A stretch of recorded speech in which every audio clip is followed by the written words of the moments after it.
مانگنے کے لیے نہیں بنا تھا، یہ دینے کے لیے بنا، یہ تو دینے کے لیے بنا تھا۔ یہ تو وہ سلطنت بنائی گئی تھی جو درویشوں نے قائم کر دی اور اس ملک کو بھکاری بنا دیا ہے، لیکن ہم پھر بھی مایوس نہیں۔ یہ مٹی بڑی حسین ہے، انشاءاللہ تعالیٰ یہاں سے ایسے پھول کھلیں گے کہ ساری دنیا کو خوشبو جائے۔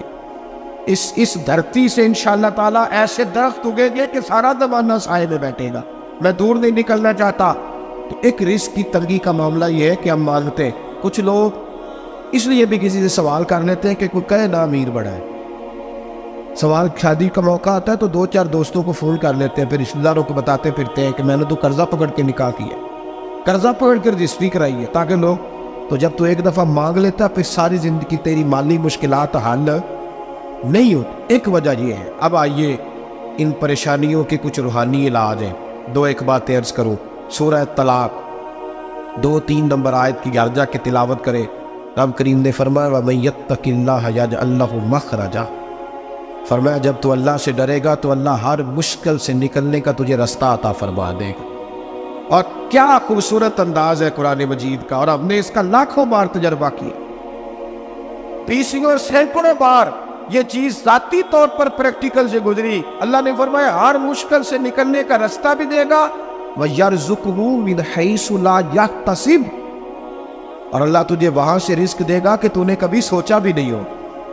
وَيَرْزُقْهُ مِنْ حَيْثُ لَا يَحْتَسِبُ، سے دے گا کہ تو نے کبھی سوچا بھی۔ ایک صحابی تھے حضرت عوف بن مالک رضی اللہ تعالیٰ، کہتے میرا بچہ کافروں نے قید کر لیا، گھر میں غربت پہلے بڑی زیادہ تھی، میں دروازہ رسول پہ آیا، حضور آپ کیا کروں؟ تو کہتے ہیں نبی پاک نے فرمایا بھروسہ اللہ کی ذات پہ کر، توکل اللہ کی ذات پہ کر، اور گھر جا کے تسبیح لے کے میاں بیوی بیٹھ جاؤ اور پڑھو لا حول ولا قوت الا باللہ العلی العظیم، جاؤ پڑھو جا۔ کہتے ہیں میں گھر بیٹھا، ابھی چند تسبیحاں پڑھی تھی کہ دروازے پہ دستک ہوئی، دروازہ کھولا تو میرا بیٹا دروازے پہ کھڑا تھا، پلٹ کے دیکھا تو 400 بکریاں بھی لایا۔ اور میں نے کہا بیٹا یہ کیسے آ گئی؟ کہنے لگے ابا جی مجھے ایک حویلی میں کافروں نے قید کیا ہوا تھا، میں بڑا پریشان تھا، لیکن ابھی تھوڑا دیر پہلے پتہ نہیں کیا ہوا، میں نے یوں ہاتھ لایا تو رسیاں کھل گئی، باہر نکلا ہوں تو 2-3 بتوں پہ نیند کا ایسا غلبہ تھا کہ بے ہوش ہو کے گرے ہوئے تھے۔